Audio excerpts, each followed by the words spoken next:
I don't know. I'm going to keep it very brief, but to maybe set the stage, because we're going to use these terms of collector and executor in a moment. So what I'm going to, collector and executor.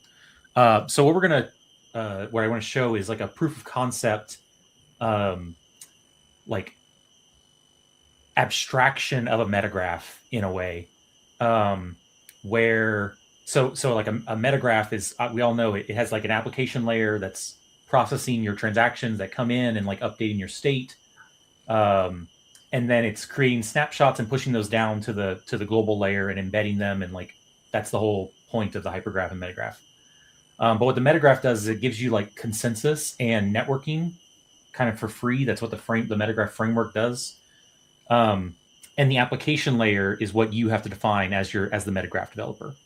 But to write Scala is somewhat difficult at times, or can be difficult, especially if you're not familiar. So that's why digital evidence is so helpful, because it abstracts away that consensus and networking part into like an API service.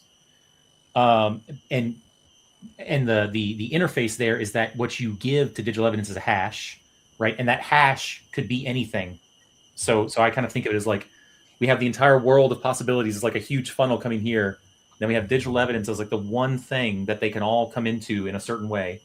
And then we can go back from digital evidence and like go all the way down to like the complexity of the richness of metagraphs.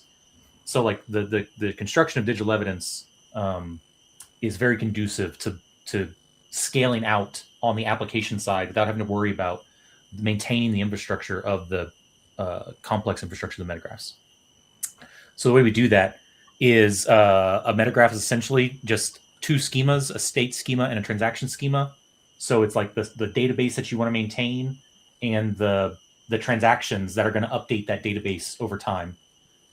So then those are the two schemas. Then there's the validate function, which is given a transaction. Is that, actually validate should probably take a schema as well. I'm sorry. It shouldn't take just a transaction. It can take just a transaction, but it can also take a state. Anyway, it basically just says, is this a valid transaction on the state? And then combine is the thing that actually, puts it in the state. So those actions, so in our little GPS demo thing, proof of concept that I'm going to show off in a second, the collector needs to know about the transaction schema, because the collector is the thing making transactions, not metagraph transactions just in like the abstract sense of like a state update. So the collector is the thing making those transactions, similar to door, how the sensors read the data and then sign it and push it to the door metagraph. But in this instance, we're not going to push to a metagraph. We're going to push to this thing. I misspelled executor. We're going to push to this thing that I mistakenly misspelled executor. Executor needs to know about all of this stuff. It needs to know about the state, the transaction, the validate function, and the combine function. But I say it's an abstraction of a metagraph because these validate and combine functions are actually defined in this example as WASM modules.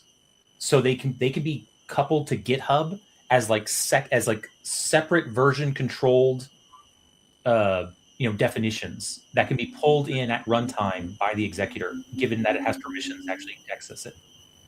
So this way you don't have like a persistent, it's more of like the Lambda function. It's more of like a metagraph as a Lambda function almost, if anyone's familiar with Lambdas.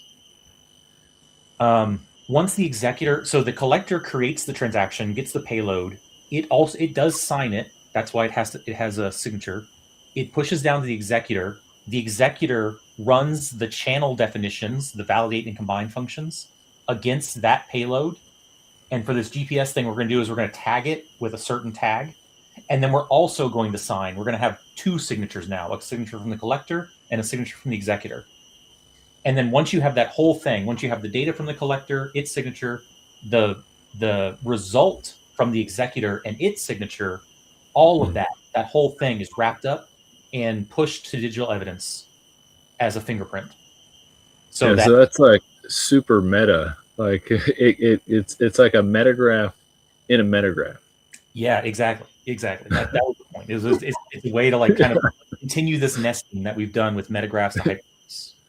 Yeah.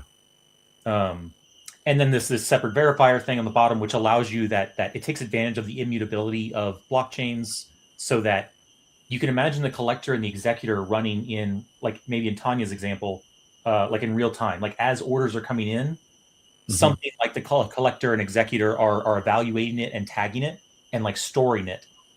But 6 months later, we need to run a yearly report, and I want to ensure that the claim made on a certain piece of data is still the same piece of data. All the data is there. It's all in history. It's all available. I can rerun the exact same functions, and I should get the exact same result.